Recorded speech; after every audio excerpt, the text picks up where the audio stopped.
Добро пожаловать в мой канал.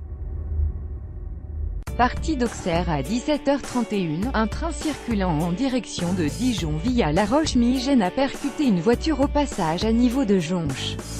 Les deux occupants du véhicule sont décédés. D'après les premiers éléments, il s'agit d'un homme et d'une femme, précise Sophie Macart-Moulin, le procureur de la République d'Auxerre. Une enquête pour recherche des causes de la mort a été ouverte et confiée aux policiers d'Auxerre. Une dizaine d'enquêteurs sont mobilisés, précise le commissaire Thomas Boudot, directeur départemental de la sécurité publique. Une fois que l'identité de chacun aura été relevée, les passagers du train seront pris en charge dans un bus, explique le préfet de Lyon, Patrice Latron.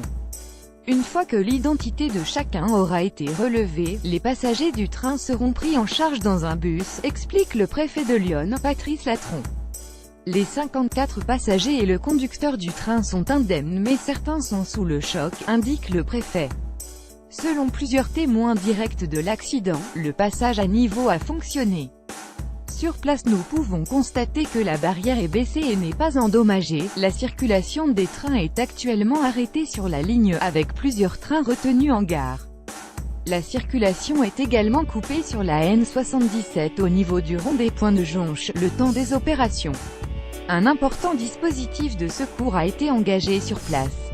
En plus des forces de police, des militaires de la gendarmerie se sont rendus sur place en renfort. Ce passage à niveau est considéré comme l'un des plus dangereux de France.